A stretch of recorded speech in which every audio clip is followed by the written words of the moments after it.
And so let me welcome everybody, whoever's on. And it's, I was saying before some of you came on, it's a semi-official holiday, right? Some people are off this Monday. So we're gonna have a smaller crowd than usual, which is fine with me. And I'm gonna go ahead and start sharing the PowerPoint. So good news, we still have, checking the website for the command center. There are basically, the number of people tested rose again into the 60,000s, and it's 8,000 higher than the week before. Total number of cases rose by 1,558 versus 1,500 last week. So there's a little bit of a spike there. And the number of people who died though rose by 136 people, which is less than the week before. There was 213 people passed away the week before. So the numbers there continue to go down, and that's a very important number because that will include people that have had the condition for weeks and how well we're doing fighting it. So we're doing better, and also fewer people are dying, thank God. And so that's the update on that. I just want to give you a quick, summary over the next two slides about the situation we're in. We're still waiting on funding news on state and federal fronts. And the key drivers are the state dollars after July. We're going to know that after federal and state tax collections come in July 15th. There's the federal decision on the stimulus. Congress, the Senate mainly has to decide how far they'll go. Will they go as far as the House in the HEROES Act with funding to the states, including our funding that we sorely need for our services? And then, and again, we predicted the week of July 20th. That hasn't changed. Some negotiation was going on last week, as you heard from Nicole Jorwick from our national office. And then how many will want to go back to day services? How many people might say, hold it, I want to wait? How many families may want to hold back due to COVID fears? Some other people may not want to go back now that they've had a few months. They're wondering, why are they in that program? What are they getting from that service? So we don't know how that's going to play, but those are some of the key drivers as we look ahead of what's going to happen. And then I also want to give you links, and you'll get this when you get the PDF. And there's a gentleman with a disability who's gone back to work. You can see he's got a suit and tie on. He knows to wash his hands. By the way, on the first link, there's a T there. I'm going to edit that out, hopefully before you get the PDF. But if it doesn't work, there's a T. I did not get PDF. So you won't get it until after the session, Joe. But what it's going to be in the package that we're not going to review today, that I want people to have. You saw the visitation package last week. This week, I'm sharing with you what came out a few days, literally a day before the holiday weekend, was the order opening date, July 6th, and 30-page guidance. 25 to 26 pages are actually guidance material that agencies received last Thursday. Okay, so that's pretty tough to be ready by today if you received it Thursday. So a lot of day programs will not open until a couple more weeks have gone by. And I know certain transportation through the Secretary of Health and Human Services won't be going on till the end of August. So that's called HST. But some agencies have their own vehicles. That might be different. But I think people are trying to figure that out now. All the agencies that receive the guidance are figuring out policies now. So it's a slug. It's you can imagine. It tells you how overwhelmed everybody is in state government, federal government, because they knew the timing was tough. They understood that. They didn't do it on purpose. They're overwhelmed as well. There's so many variables here that we're going through. So, we need to figure it out. When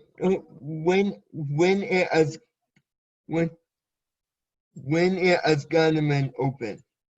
Well, when the day programs open or those kinds of things will be based on each agency. And what we've been encouraging people to do, Jarrett, is to phone the agency that provides the day and employment services to see, especially if people want to go back early, to let people know that, because they're trying to figure that out now. And in services where the Department of Developmental Services is involved, area offices are talking with agencies about, who goes first, who needs to go first, those kinds of things. So, so I just wanted you to have that. So now I'm going to introduce our main guests for the day. And it's Louis Bachman and Abigail Eaves, and I called her Abby on the headline so it would fit better. Their pictures are right there. And Louis has been the CEO of the Arc of Greater Haverhill-Newburyport since September 1999, which really blew me away because that means 21 years almost.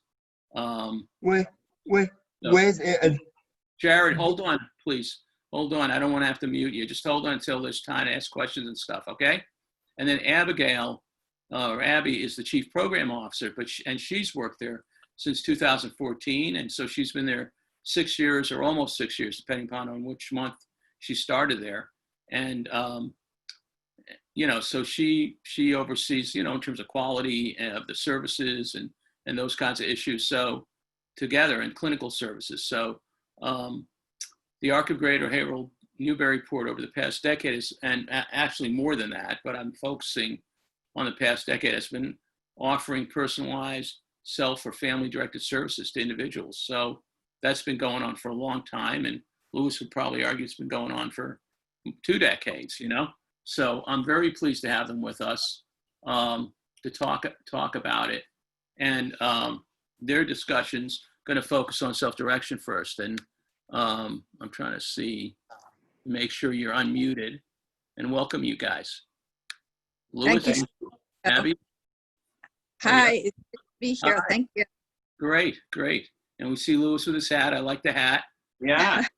Hi, everyone. and Abby I'm trying to see if she's in person or on the phone, like I saw her earlier. Are you on the phone? Somewhere here. I put my camera on, so I don't know if you guys can see me, but I can see some of you. Hi, everyone. It's All really right, great awesome. here. Great. So let's start a couple of minutes on the philosophy of why the services you take this approach, and then I'm down to hear a couple of stories about the difference, because as you know, we're going to be thinking about system change and working hopefully together with stakeholders on it in the fall. So would love to hear more about the philosophy and then what some examples. All right. Well, thank you, Leo. So I'll start. Like Leo said, we've been providing self-determination and self-direction for over 20 years. We're fortunate to have worked closely with the local DDS office and central office, and later with Leo on helping to develop what's today known as Agency with Choice. Our organization, this agency, this ARC, runs everything through the philosophy of self-determination. Self-determination is where we're really listening to the person or the parent who's creating or a service or needing something different.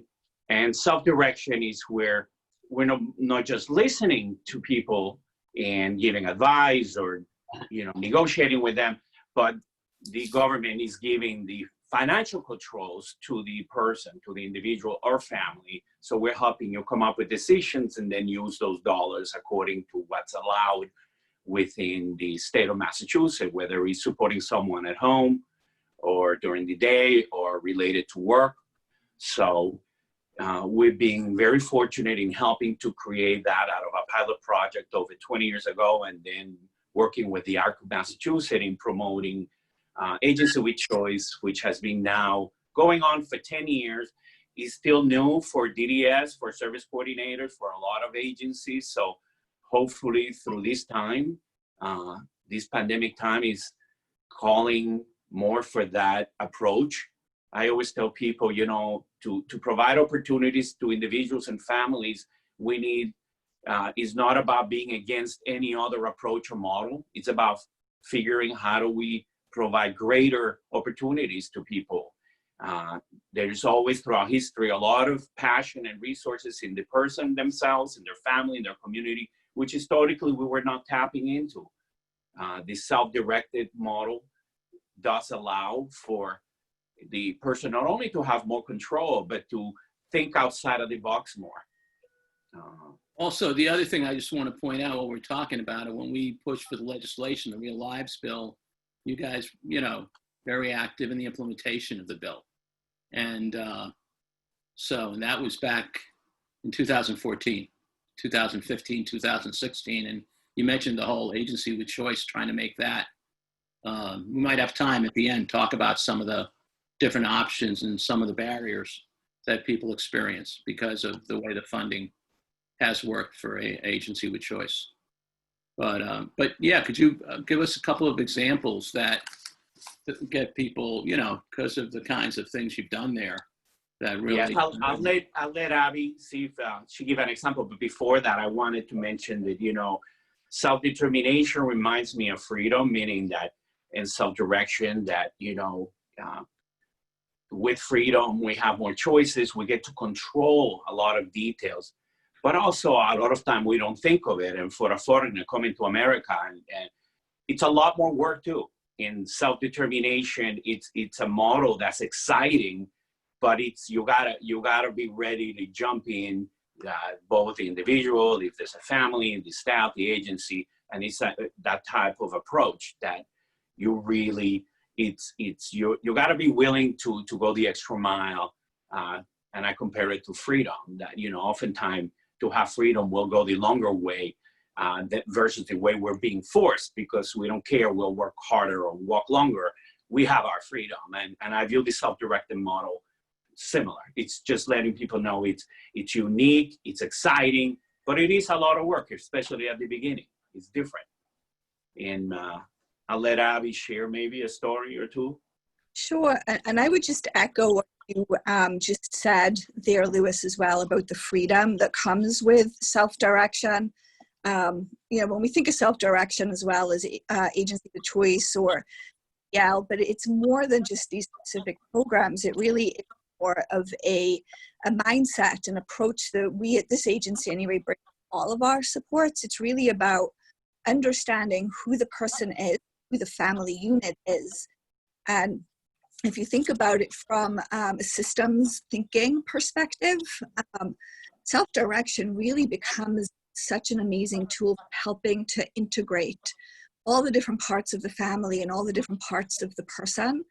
I think sometimes our system is traditionally designed to fragment the different parts of the family system, the different parts of the person. And when we take the time to really get to know who somebody is and to really understand their identity and the role that identity plays in their lives and the way that they're relating to others, then we're better equipped to really build support that give them that sense of freedom of choice that you're talking about, Louis. And we have a bunch of people that we've helped both formally in agency with choice and also in our other programs, just with the same sort of mindset and philosophy. I remember one young woman in particular who is in her early 30s at this point, and she started off with us in shared living and then moved into SS, living on her own.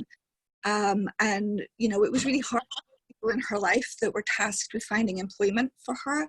It was really hard for them to really get into the skin of who she was, what she did, and what she wanted. And because of our sort of holistic approach that we take here, we really had that understanding of the role identity played in her life. And it was our agency then able to really find her a job that she still has, and it was a really meaningful experience for her. Another example is of a man who he's been with our agency. He's probably in his 50s now, but he is a social butterfly. He loves to be out and about in the community. And for him, being at a traditional day program setting would have just felt like he would have been a fish out of water, So understanding that about him helped us to be able to connect with resources that provided an internship. He started off working as an intern at a cafe, and then with time, as he became more embedded in the community, and community members looked forward to seeing him when they came to the cafe. His employer realized what an amazing asset he was to them, and now he, is working for them directly on their payroll. So there's lots of wonderful scenarios like this where we've been able to approach the supports from a very holistic perspective. And I feel really strongly that the services of the future are going to be going more and more in that direction. You know, it's very hard for us to get the results that the person is looking for when we're siloing the different parts of ourselves. You know, when you've got one person working with somebody around their residential needs and somebody else working on vocational, and as much as we try to collaborate, sometimes it doesn't, that integration doesn't completely happen organically. And so self-direction puts the person and the family in the driving seat, and they can really kind of customize the team around them that's going to get the best results. So when that person left shared living, the first example, the funding that they had, or he had, I think you were saying, or was that a she? Trying to remember. How did you figure out how did she then take that funding and both, you know, then try to work out? She already had day funding in addition to the shared living experience, or did you already have her settled in a position? Did she already find something? Well, no, her situation was a little complicated in the sense that there were also some clinical needs going on for her. And so she kind of crashed. She hit her rock bottom for a while. Pardon, Leo? Say that. No, I didn't. I just lost you for a second. Go ahead. Oh, I'm losing you a little bit. Can you guys hear? Yeah. Yeah. Yeah. Her situation was a little tricky in the clinical needs, so she kind of fell apart for a short while. You know, she wanted to sort of push back against what was offered to her. And it was because of that that we were then able to kind of rebuild a more customized support system. Gotcha. You know. And the funding, were you able, how does the funding work in that situation? The second story, maybe share a little bit about, do they get a similar allocation? Do you have to fight for the do you do the plan first and then try to get it funded? Right. Well, we created a budget based on what her needs were and that with the area office. So then we were funded to provide the supports for her. And then she worked with another organization around her vocational supports. But what we found was that because it was really difficult for them to make a relationship with her at that time, in large part because of clinical needs, it took such a long time to get connected with the right opportunity.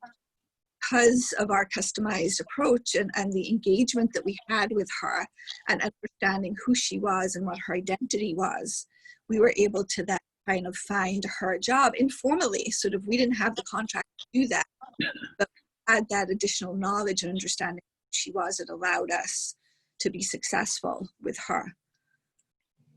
And really, during the when you talk about identity, you really try to figure out how the person ticks, right? Yeah. What appeals to them, what drives them crazy, what their dreams are, and how do you get to that if people have been somewhere else and not had that question asked? Let's say they've been, you know, in a day program where they've had some options, some community outings, but you know, they're in a group with a number of people. How do you get to that? Well, I think it really starts with you know, this belief that the people that we're supporting are whole people, right? And that we need to really understand all of their parts. And for the staff and people working in organizations to be trained to think that way, right? To be able to think holistically about who the person is. And then there's so many resources and tools that are available at our agency. Lewis had developed a tool called the Needs and Dreams Assessment that helps us to really start asking those questions. Then, of course, there's all of the life course tools out there, Charting the Life Course, which are an amazing resource and really kind of, and it's really great to see how staff respond differently when they're using tools like this. There's an awakening that you have where you're starting to see the person in a new light again, and you're understanding all of the components that make them who they are, their social identity, you know, their secrets, if you will, when they trust you enough to open up about that. So there's a lot of really great tools out there to help get to that layer. But I do believe that it starts with the mindset, you know, and we're really fortunate at the Arc of Greater Haverhill-Newburyport that Lewis has really kind of created a team here and cultivated that sort of mindset. You know, we're not going through the motions. We're not having a cookie cutter approach here. We're meeting the person where they're at and really getting to know who they are and what makes them tick. So I want to ask Lewis a little bit about that, about the extra work it takes, because those are some great examples. So, you know, in some cases, people are at a place where they've supported their loved one, right? And they're at a place in their lives where they are hoping someone can pick up the ball, right? And so that's where maybe staff department, 24/7 community residents, that's what they're thinking about. Of course, that's what we're all trained to think about too, right? And we worry. So in terms of the extra work, you know, what people have to, you know, accept. Now, mind you, if someone's at home with them, they're probably doing the extra work already, correct? Just in a different way. So we're not really introducing a whole new world of extra work, or you're not, right? But can you share a little bit about what it means, what it might mean on an ongoing basis, and then back into the harder work up front, you know, because obviously they're not going to get the appropriation of whatever the average rate is now, right? For a 24/7 home, for someone who does need, let's not talk, let's think about someone who needs moderate level of support, right? Throughout the day, they can stay alone maybe for an hour, but you know, it's mostly needing support. You know, once you build those supports in place, you decide how you want to describe it. Don't let me pigeonhole it. Well, I'll start with, you know, from the very beginning, the approach requires, you know, a lot more work even in the assessment time, in the getting to know. In the traditional model, an individual with disability, you get a packet about who they are, how they function, what's happened in the past, you know, assessment, psychological, all of that. This is completely different. In this case, it's a holistic, as Abby is saying. So if the individual is coming to us through their family, which is the most common, so we have here a family to meet, just a person with disability. We have potentially both parents or siblings, sometimes neighbor, best friend. And for us, this is equally important because we're supporting them in creating their own model. So who this family is, their environment, our staff are trained to go into their home with the level of respect and in a way of honor that we're being welcomed into a home. Is your sacred space. You have a philosophy or a religion or a culture of your own. And we're not coming here to tell you how to do things. We're coming here to get to know you. And it's equally important for us to understand this family, what they need, what is their needs and dreams too. And then what is their idea of the relationship, short-term, long-term, you know, some parents saying, okay, I want to be super involved 10 years and then slowly fade. I'm getting older. So for us to understand all of that and assess. So there is a whole short-term and long-term conversation with the family about their comfort level, how they work, what works for them, what doesn't, just like their child. And then it comes, the individualized approach requires the same level of intensity and approach to their support staff. So here we're going to hire someone, who they are, whether they're already part of a circle, inner, outer circle of the person's life, from their past, from the school, but that person now becomes a key person in the support to these parents and to the individual with disability. And to create something that's sustainable, we need to put that same energy. If we're not respecting and listening to the support staff, if we're not really understanding what ticks them too, and what makes it work, and how do we find that staff that's going to work best in this environment, in this culture, with this family, and taking all of those assessments. So just even assessing, you're talking a lot more intensive, a lot more comprehensive. We're looking at many things and many angles, and everyone in our field, we expect the individual to get the best. We have to make sure that we're giving the best to the staff who's with them. To the degree they feel heard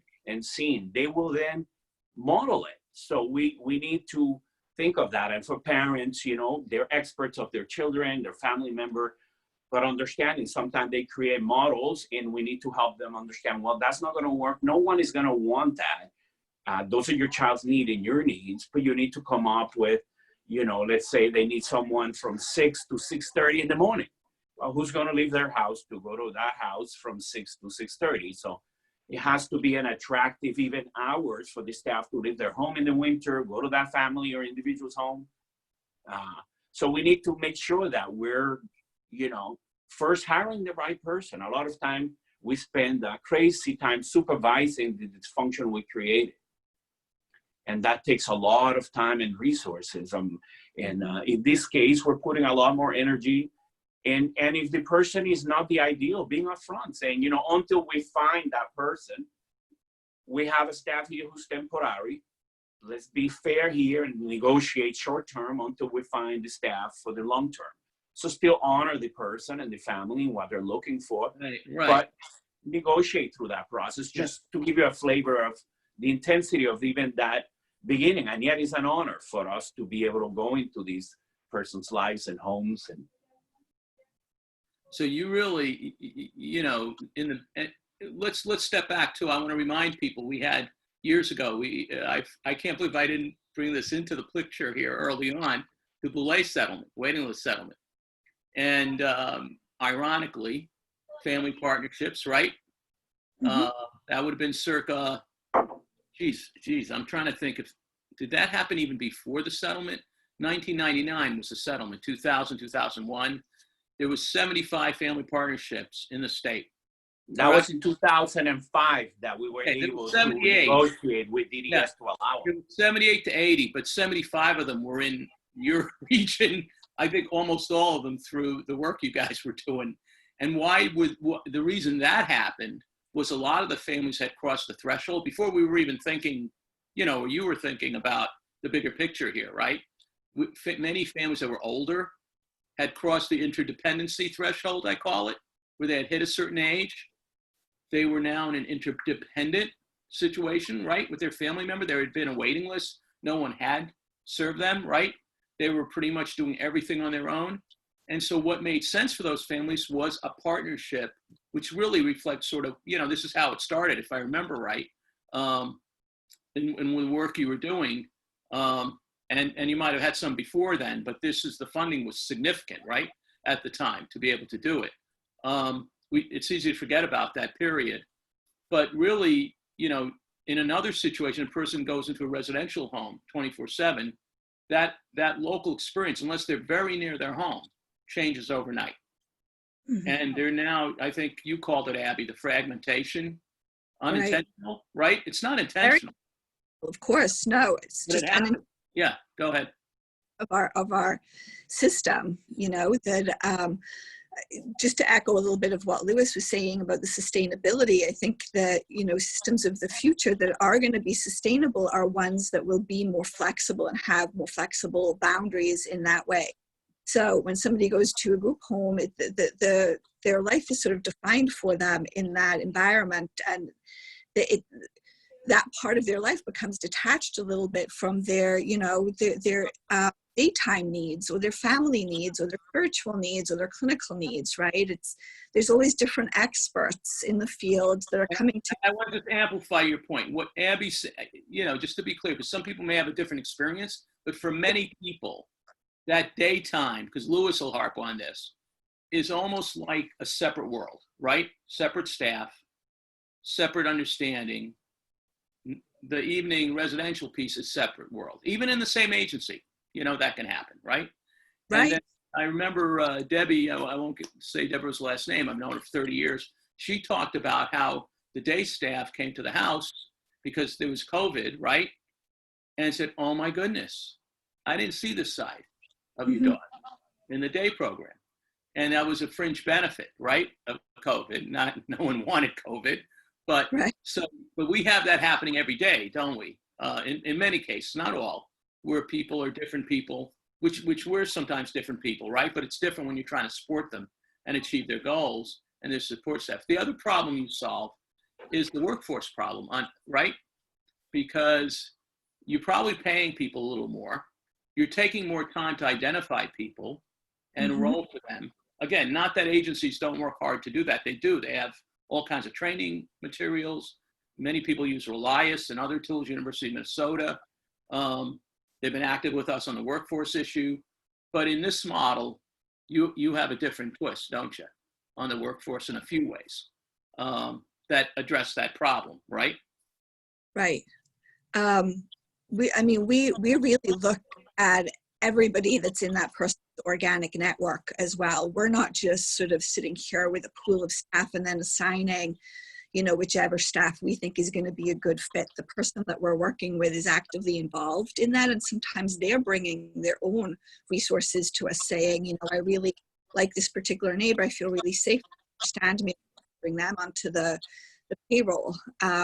And it does seem as though we get so much more engagement from our staff that way as well, because it's so individualized, and very few of our staff are really working like a full-time caseload. So they're just a lot more present. It's a lot more customized. The matching is everything. So we've seen a lot of success with that. And again, that's something that Lewis can probably speak to in a little more depth, because you began that, Lewis, right? Yeah, we started here with the day piece, and like Leo said, it evolved through bullying to the family partnerships for the homes. But, one of the things is we all hear statistics such as 80% of all employment comes through networks. However, we don't use that information, right? Here's a person with tons of networks, and we don't even touch that. They go to an agency, you have to hire a vocational developer who's going to find the job. So the best we can do is that 20% that's left. So we're looking at employment through 20% instead of through the 80% of networks. So the individual comes rich with networks, and in the day program, that family, the network, they don't exist. So one of the things too that we could do through self-direction is, instead of hiring direct care, we call them job coaches, but they don't have oftentimes true backgrounds in need, nor are we paying that kind of pay, right? So we're just finding a person who doesn't know the individual to now go and find a job or be the job coach, whereas when a person we're working with within their networks, their community, is a totally different approach of looking at employment. We could hire, for example, we had a young woman years ago who wanted to be a librarian. So we hired a librarian to train her, and who's already part of a network and a system. And the librarian knew a part-time position was going to open in the children's department of the library, and she helped her get that job. We can hire the carpenter to help the individual. I'm not hiring direct care staff or the family. Sometimes we're hiring an artist or a musician, a carpenter, and we're not used to in our field to think that way. We hire direct care staff. So, the approach is from the networks to the actual expertise. It just widens, I view as self-determination and direction, a way to widen the walls and the ceiling. There's a lot more. Our fears and our, we all function in our own lives, and we create systems like us, fearful, where the walls are tight, the ceiling is, very low, and we feel cozy and safe, but then there's not much opportunity. So there's two themes you just hit on, all right? I'm going to take them both to play them out. One is, I'm going to start with the last point you just made, which is we like the security sometimes of there's a house here or there's a day program here. There you go, and it's covered, right? There's no question about it. On the other hand, you're saying, in fact, with what seems less secure, you've had more sustainability. People, stay at their jobs longer. People are in a network where people know them. That's the stability. That's the security, right? Am I? The second theme is the contradictory. You have staff that are both more knowledgeable and less knowledgeable than the system. And by that, what I mean is the more knowledgeable part is to do what you do in the first place, to navigate and facilitate and coach, right? That's very Right. hard stuff, right? An average DSP starting out, that's just even what we experience, by the way, I can tell you through a number of vehicles, how hard it is for the average DSP that works day to day with somebody to even bridge build to the community. I'm not talking about what you're talking about. I'm just talking about John he'd like to be part of the bowling club. Where's the bowling club in the area? Well, they come from a totally different area.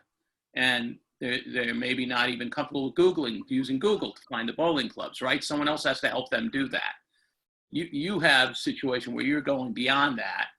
Plus, on the other end of it, you have a carpenter working or a librarian that may have never worked with people with disabilities before, but you're going to help them be less tone deaf, right? You're going to help them on that piece, but they know their field. Am I right? Does that make sense? They're both more knowledgeable. You have those, and you take.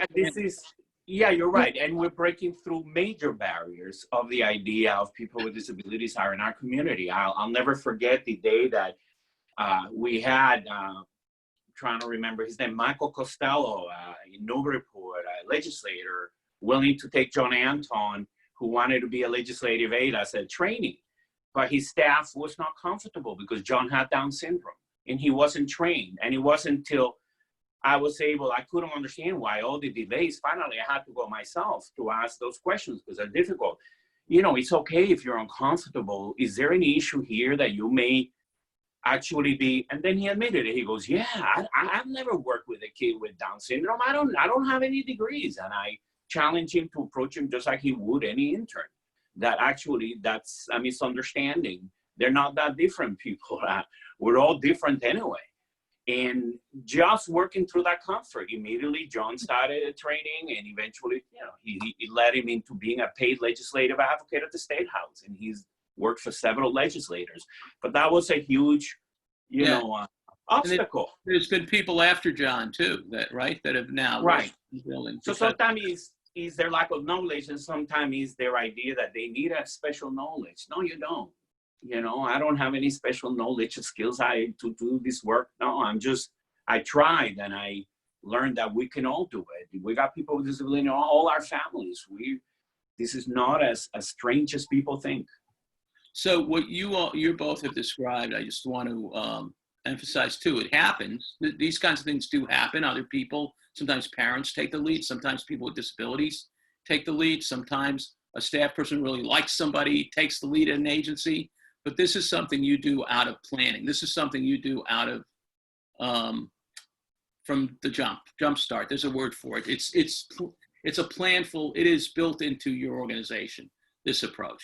There's a word for it, but I think people are getting the point. It's what you do. You don't do something else.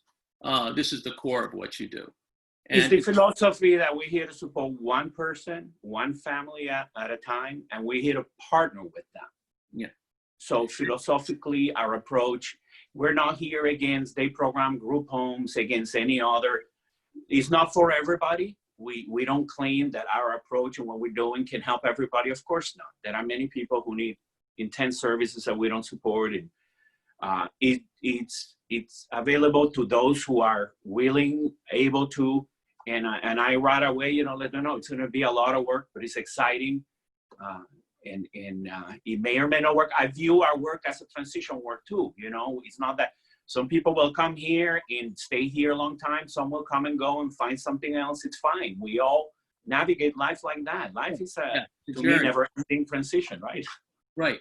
And you wouldn't refuse someone who had intense needs, but that would require, more funding, right?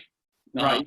And I remember a story from a friend of mine, good friend who passed away, where they had a person who no residents would serve him. And they built a shared living situation for him. This is 20 years ago, 25 years ago. And he was good at this stuff. So he actually personally helped manage a couple staff to figure out how to connect with this person who couldn't speak. And basically over time, they understood his speech.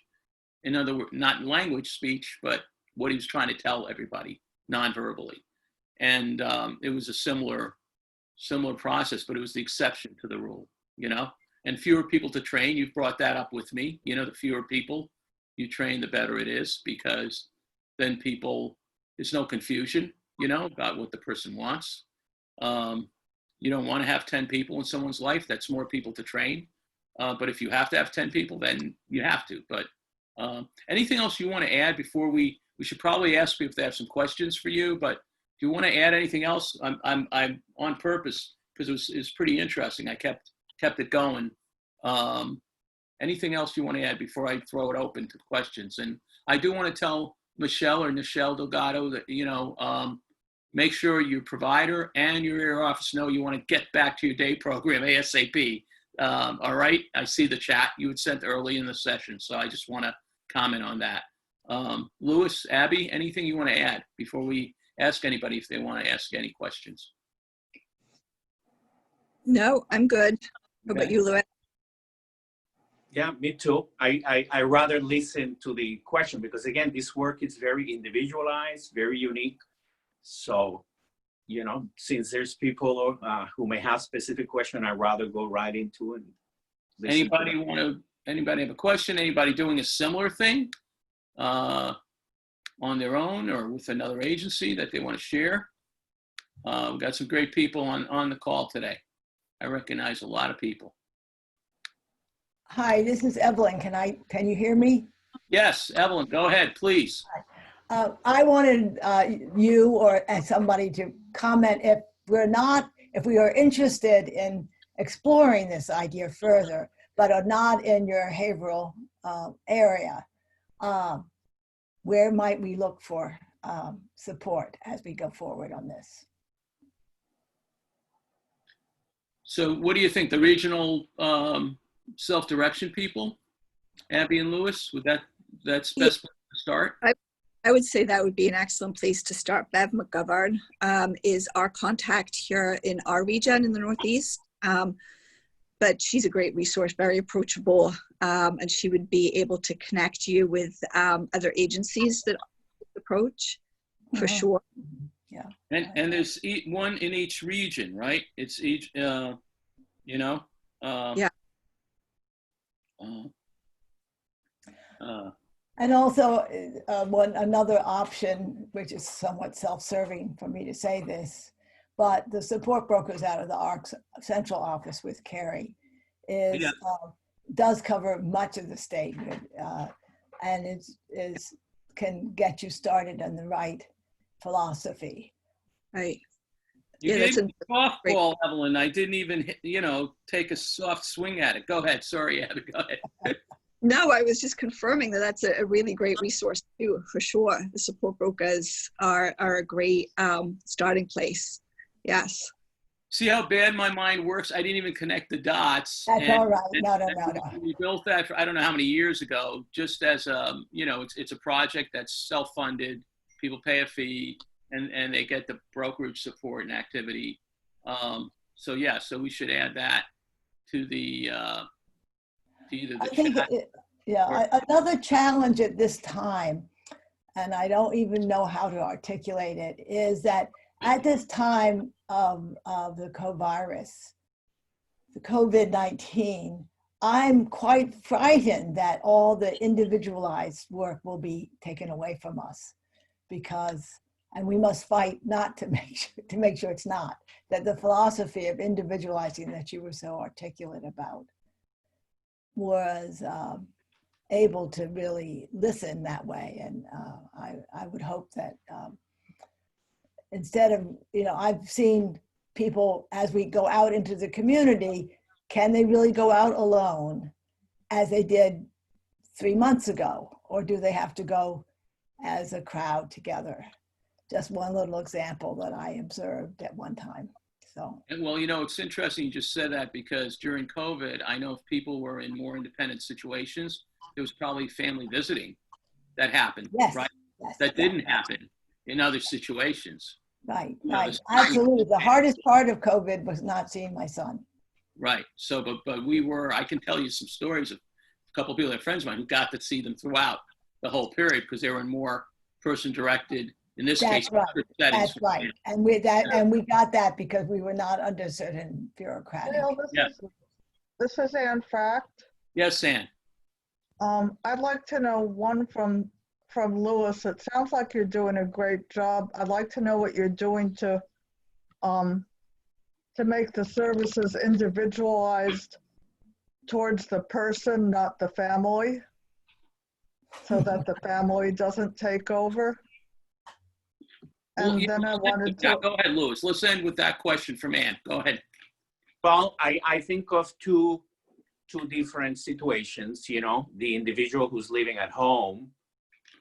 So when you're saying that, or how do we support the person who's living at home and is feeling overpowered, you know, like everything in life, we believe in supporting, empowering the person, but they need to themselves participate in this process. It's their life. So that we, you know, in working with an individual and family, and there's a tension, we can recognize it, address it, but that's something we can support that individual and their parent working through it. We cannot control it as someone outside, you know, like the butterfly has to open the cocoon by itself.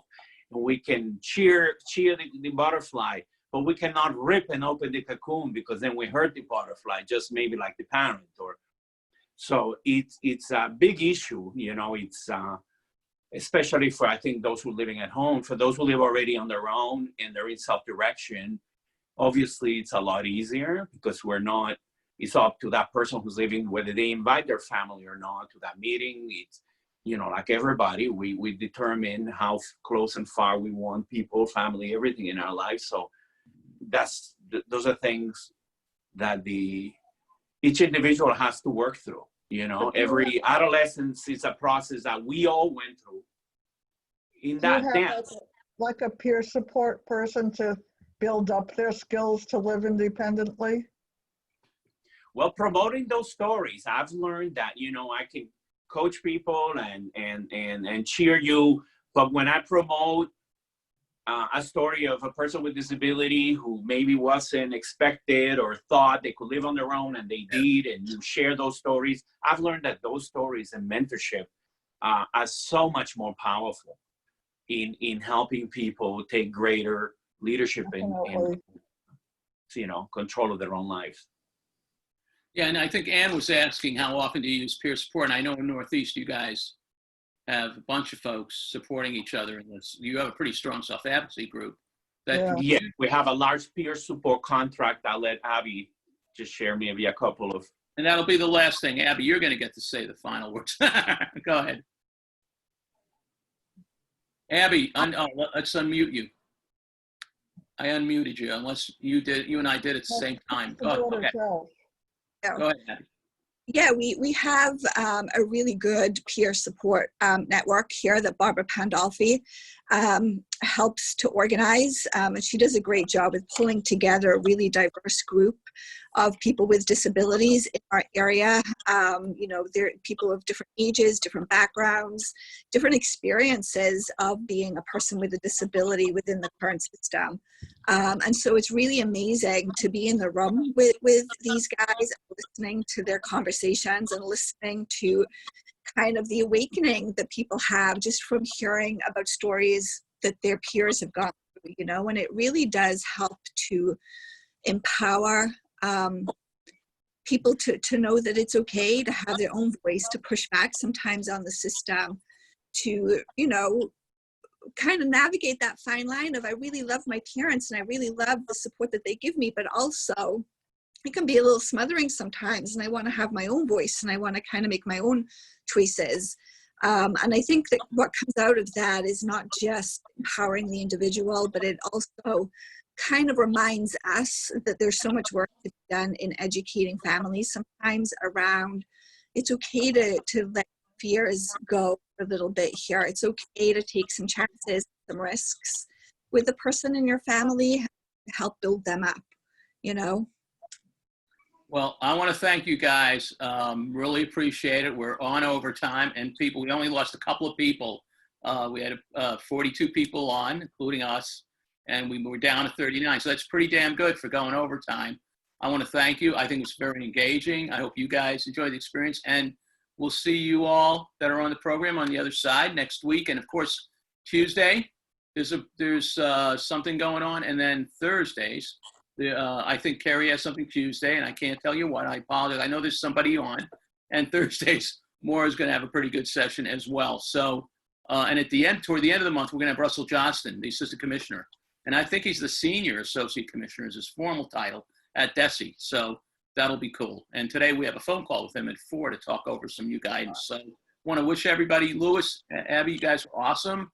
Ellen, Thank you. Our pleasure. Yeah. Yeah, it was See ya. here with I'm going to end the session and see you in a few minutes, Louis. Take care. All right. Bye-bye. Bye. Bye. Bye-bye.